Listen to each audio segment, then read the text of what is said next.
second geomorphic process, that is mass wasting, right? So here we will concentrate on the second geomorphic process, mass wasting. What do you mean by mass wasting? First of all, mass means movement, and wasting means downslope movement.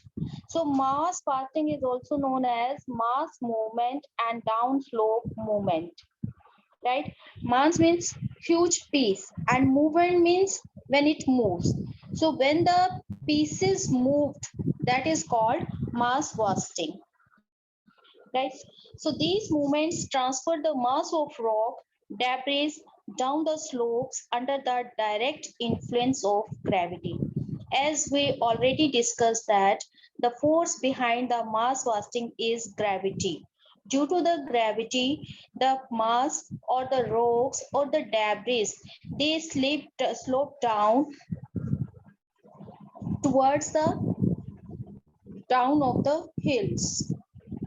Air, water, and ice do not carry debris, but debris carry them. It means the mass wasting is free from erosion, right? When the rocks weathered, the weathered material moves downward due to the force of gravity, not by the weathering agent. So the debris carry the air, water, and ice with it, not the air, water, and ice carry the debris. So the movements of mass may range from slow to rapid, include creep, flow, slide, and fall. Right? So these mass movement can be slow, it can be rapid, it can be in the form of flow, and it can be in the form of fall, right?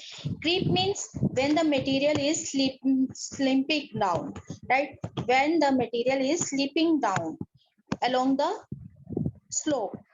Flow, when a huge liquid material spread over the areas. Slide, when the material slide with the plane of slope. And fall, when the pieces of rocks and different materials fall from the top of the hill to the bottom of the hills. So all these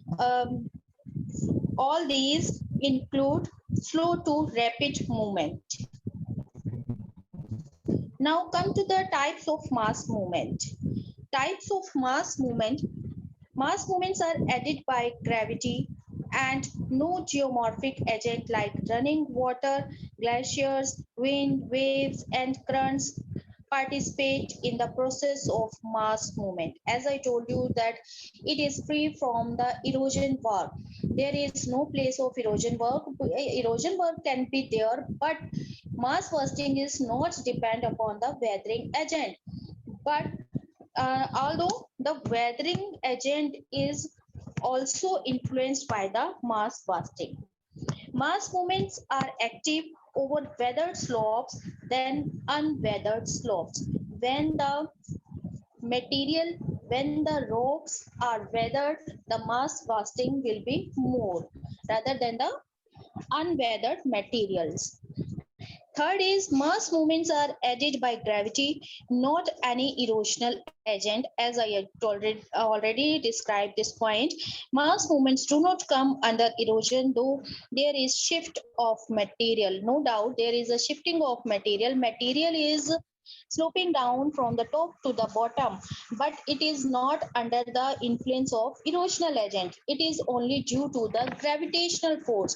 Due to the gravity, the material comes from the top to the bottom. When force is greater than resistance, mass movement occurs.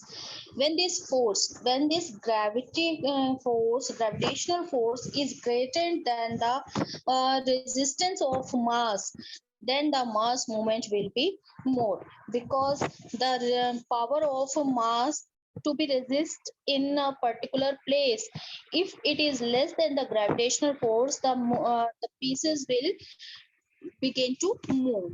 For example, weak unconsolidated material, thinly bedded rocks, faults, steeply dripping beds, vertical cliffs, steep slopes, abundant precipitation, and torrential rains and scarcity of vegetation. It leads to the mass movements. Activating causes precede mass movements are. What are the causes behind the mass movements? First, if removal of sport from below to materials above through natural or artificial means. By the natural means or by the artificial means, if the material of the rock from the below will be removed, then the mass movement will be occurred, because the upper layer of the rock, they do not have the support of below, so the material begin to move. Second, increase in gradient and height of slopes. If gradient is high, means the gradient means, here I can see you that what is the gradient means. Gradient means slope. If the slope gradient is more, how much the gradient is? If the gradient is like this, the mass movement will be slow. If the gradient will be higher like this or by this, the mass movement will be more and more rapidly. Right? The third one is overloading through addition of materials naturally or by artificially filling. When, for example, if you make a heap of cement and sand while building your houses, what would happen if you will throw more and more material on this heap? What would happen? It will slip down, right? So it will begin to slip down.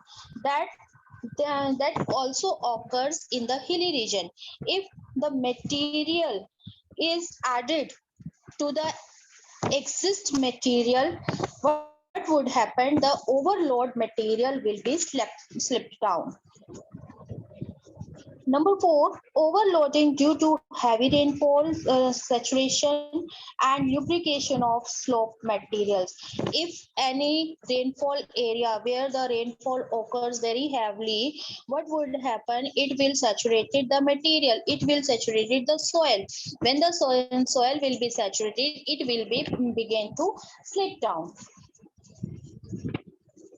The fifth one is removal of material or load from over the original slope surfaces. No doubt, suppose there is a original slope surface.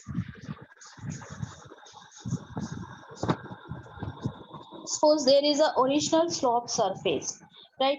But it is a flat.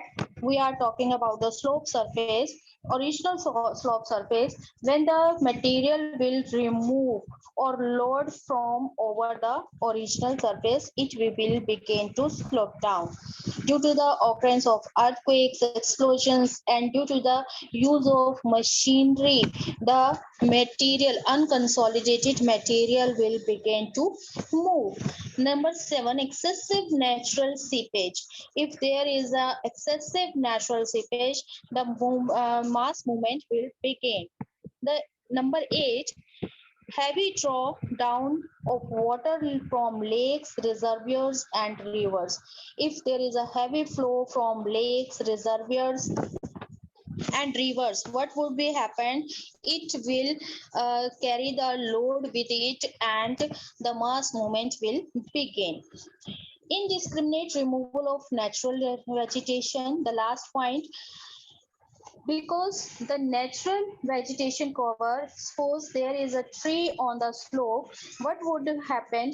It will bound the soil at the slope. But if we remove this tree from the slope, the soil will be free to move down, right? So indiscriminate removal of natural vegetation also led to the mass movement. Now come to the classification of mass movements. in the picture you can see the type of movement. The first one is fall, when the things fall from the top to the bottom, right? So it is like rock fall, and it is extremely rapid because the material directly falls, right? Second is slide, when the material slide down along with the slopes, right? So here, for example, that is rock slide, and it leads very slow to extremely rapid movement. And the third is curved rupture surface slump, when the material, when there is a curved slope. Here in the picture, 1 minute.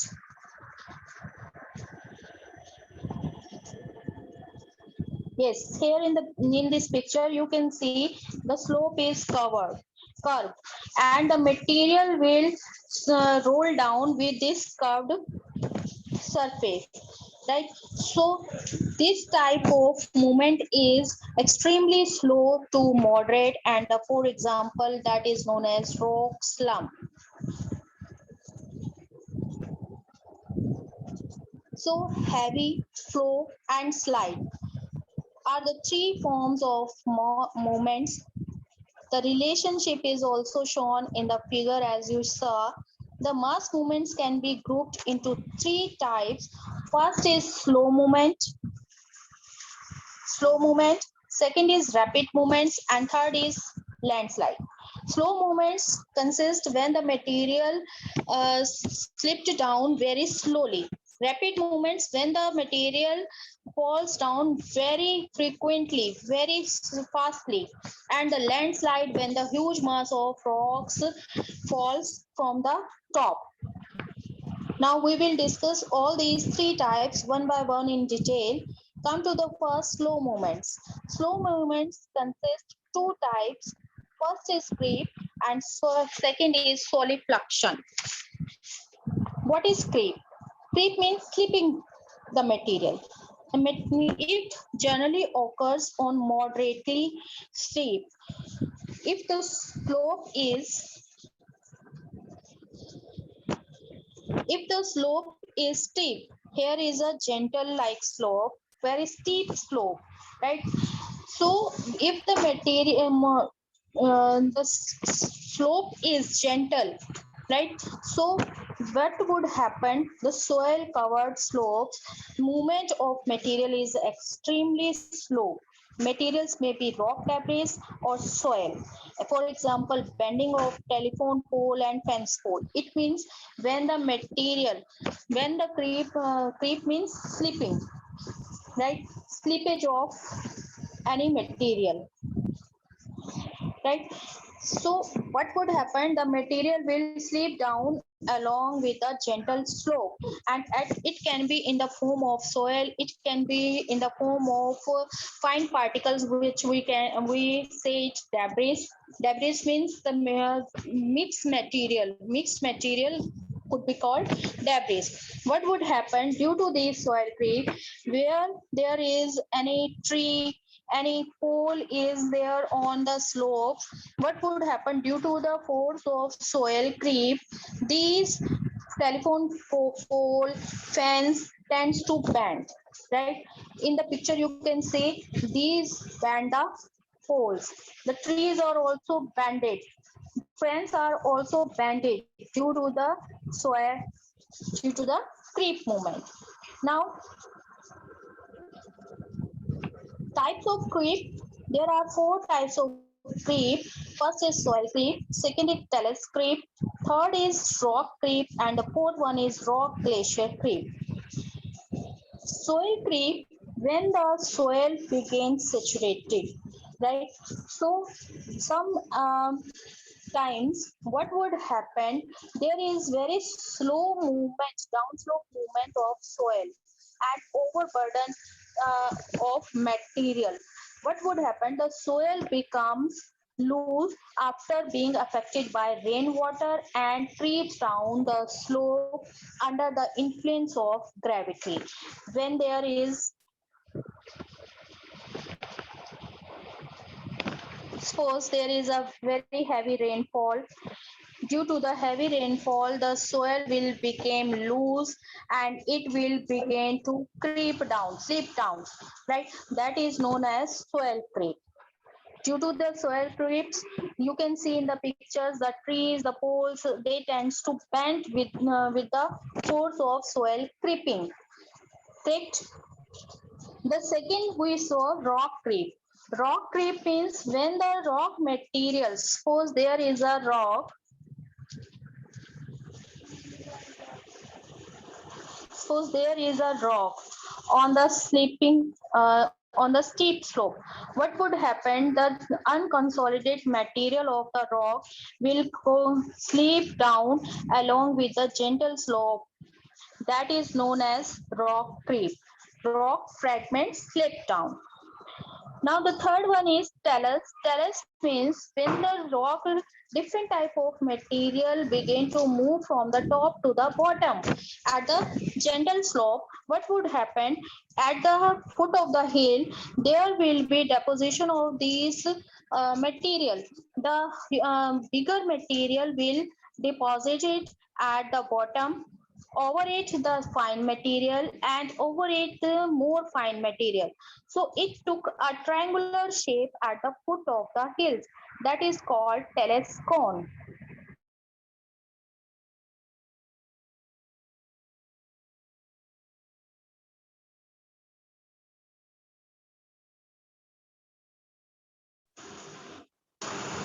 Which are snow covered region. The snow will slip down along the gentle slope, that is known as glacier creep. Now the second type of slow movement is solifluction. Solifluction is generally took place in the cold areas where there is heavy snowfall in winter, right? So what would happen when the summers come? The soil became saturated because the soil, the ice will melt, and due to the melting of ice, the upper few feet of the hills will saturated with the water, and due to this saturation and lubrication with water, it is common in moist temperate areas where surface melting of deeply frozen ground and long continued rain respectively occur frequently. The material will slope down with the slopes, and it is also a very slow movement. In this picture you can see the slow solifluction. Here you can see there is a gentle slope. The material or the soil is slipping down as it in the terrace form. That is called solifluction. Now come to the rapid movements. Rapid movements are of four types.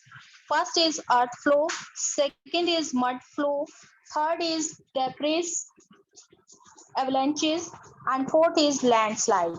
Landslide is further divided into four categories: rock slide, slumping, rock fall, and debris slide.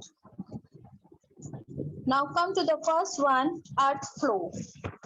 Earth flow means when the movement of water saturated clay or silty earth materials down low angle terraces or hill slides.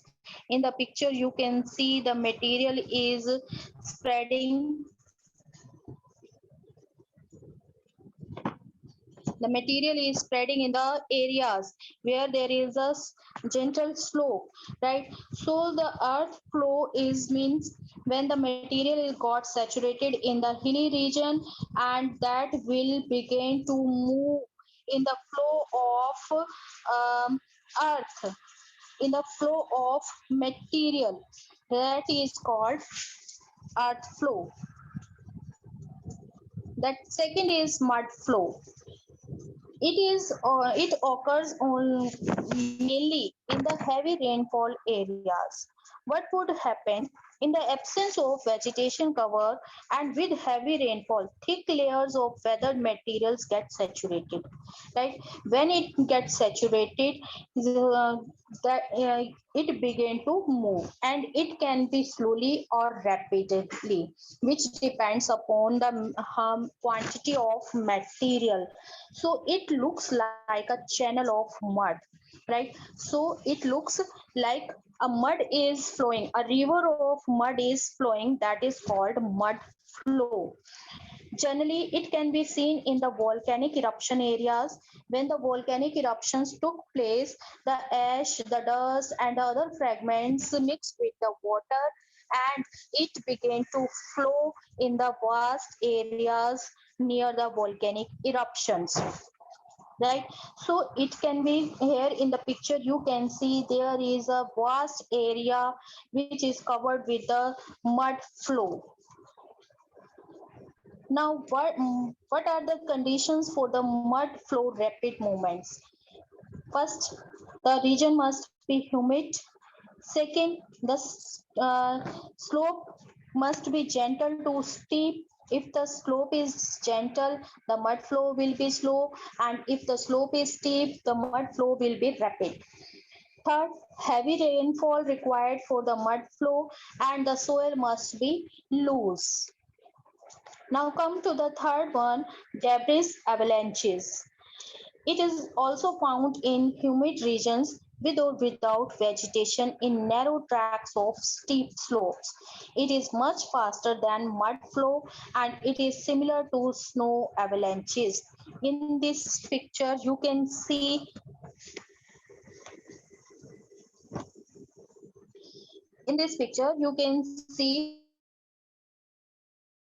kind of material is spreading over a vast area with a rapid movement, right? So there is a slight difference between the mud flow and the debris avalanches. Mud flow when the material mixed in the water and create mud, and when the mud begins to flow down with a gentle slope. And in this debris avalanches, the debris means the loose material, different kind of material begin to flow down, and it is much faster than the mud flow.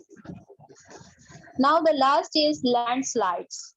Landslides, what are landslides? These are rapid and precipitable movements. These are more rapid movements. Second, in these landslides, the dry materials are found, while in the earth flow, mud flow, and the debris avalanches consist a wetty material, while in the landslide, the material is dry. The third, the size and shape of the materials are depending on the nature of the rock, what type of rock is has been broke down, the material, the size and shape of material. It's depend upon this degree of weathering, how much the rocks weathered, and how much the slope is steep. It influence the landslide. Slipping of one or several units of rock debris with a backward rotation with respect to the slope over which the movement takes place. Now come to the how many types of landslides are there. First is debris slides. Debris slides means when the debris, when the like this material, suppose this is very fine material is there, different type of material is there. If this kind of material is sloped down with a steep slope, that is called debris slide, right? The second is rock fall. Rock fall or rock slide, sliding of individual rock masses down bending joint or fault surfaces. What would happen? In the hilly region, there is a slope and there is a huge mass of rock. What would happen if this part of the rock has been weathered? This part will slope down along the slope. That is called rock slide. So huge mass of rocks slope down with the rock slide. With the bending plane, the material tends to move down. In this picture, you can see the different type of rock slide. This is the in the first picture. It is a sliding of rocks. Here you can see this mass of rock had been slide down from the top, right? Slumping means when the material is rolling down. If there is a curved plane, there is a curved plane. Here you can see this is a curved plane, and the material will slope down along with these curves, right? So that is called, that is slumping. Means here the material rolling down. The third one is rock fall. The huge mass of rocks, different pieces of rock fragments falls from the top directly. That is called rock fall. And last is the flow. Flow means rock flow means when the rocks flows down along with the slopes, then in the form of continuous flow. That is called rock flow.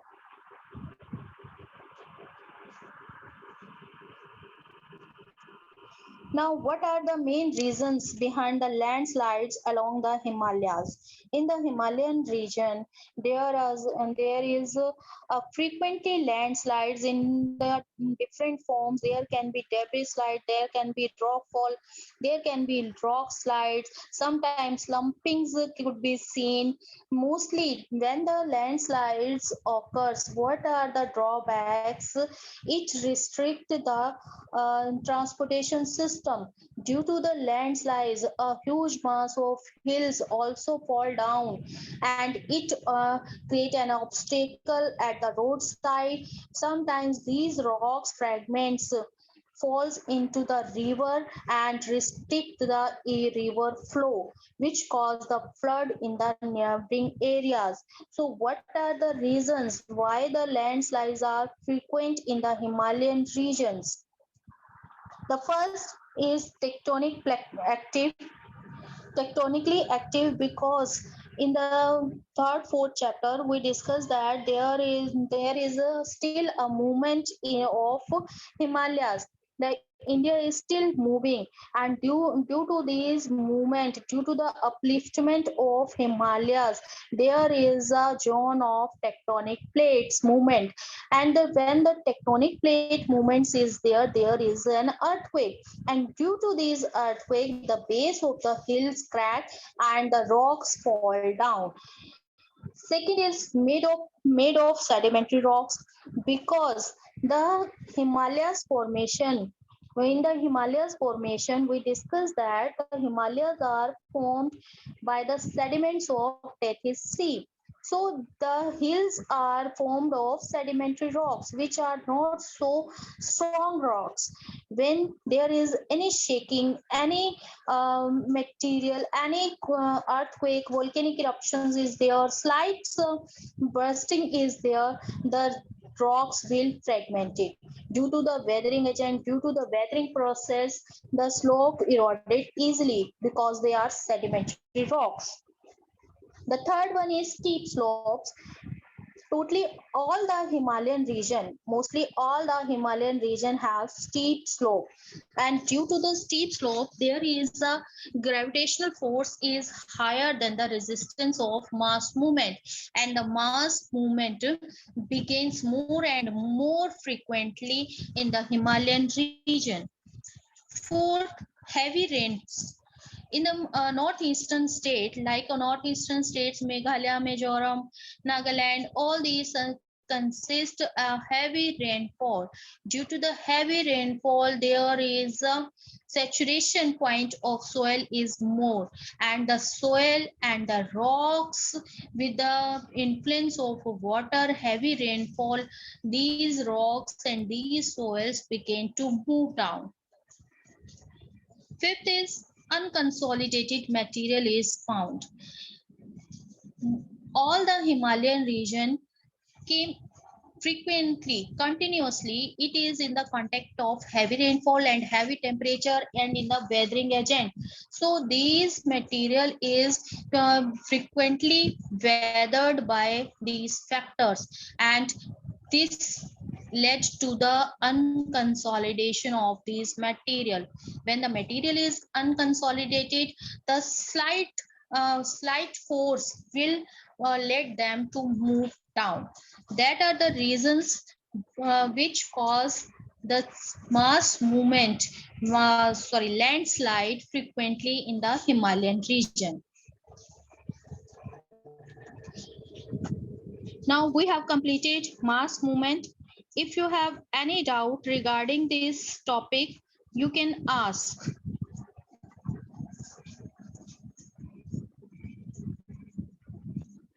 Yes, Mayank, have you understood?